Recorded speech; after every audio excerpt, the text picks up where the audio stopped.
But one thing that I really want you all to keep in mind is that it's important that you take a stand, but make sure you don't put yourself in harm's way, because you can make your opinion heard, but don't make yourself become a victim. A criminal. Okay?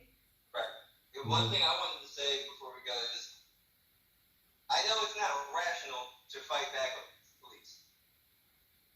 Right. But how much it's an emotional response that is bred out of anger and frustration and heartbreak. And how much of that do we have to take? How many times do we have to swallow it before we say enough is enough? If we do something, and how many times do we have to swallow it before the people who can make the change decide enough is enough? I mean, I think that that's a great question, but I think we're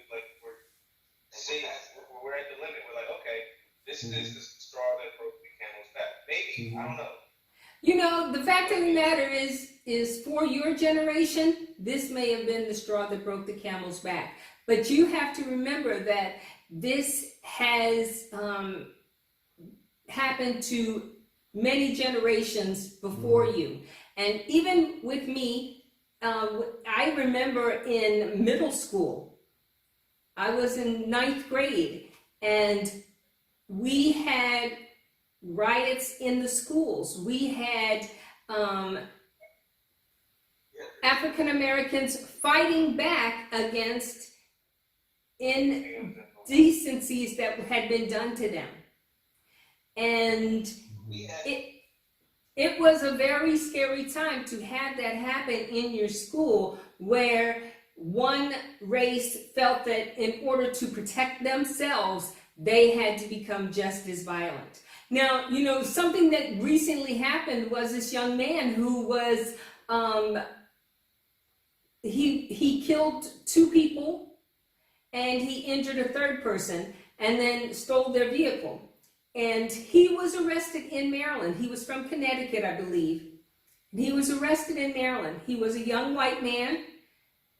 He had been, and the reports were out to be on the lookout for him, but they were saying he was armed and dangerous. And this young man was arrested. I believe he was arrested in a parking lot outside of a huge department store. And he arrived at the police station safe and sound. No one harmed him. And this was a violent crime that he was being accused of.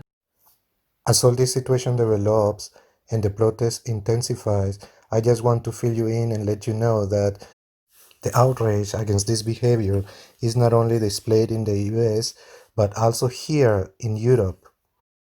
I am going to show you some of the things that are being showed here on TV, and I am going to read to you some of the news that are going around.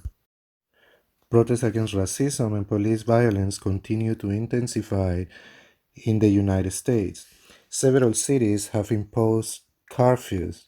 It was triggered by an incident on May 25th in Minneapolis. A white policeman pressed his knee on the neck of African-American George Floyd for several minutes. Floyd died in the hospital shortly afterwards. A video of the scene became public and triggered the protest. China and Iran criticized the United States.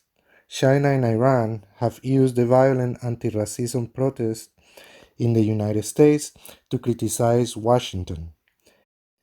Racism is a chronic disease of American society, said a spokesman for the Chinese State Department in Beijing.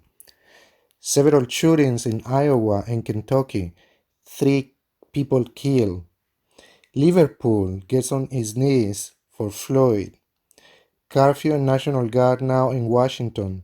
George Floyd's son calls for peaceful protests.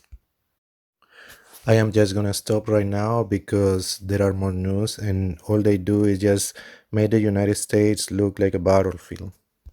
Before we finish this podcast, I just wanna say that nobody is supposed to go through such ordeal, and the people that are peacefully protesting are doing the right thing. Just as the title of this podcast, Together we stand, divided we fall. Regardless of nationality, color, or religion, we all have to stand together against racism. Thanks for watching. Please give us a like and share this video to support our channel. And don't forget to watch the next one.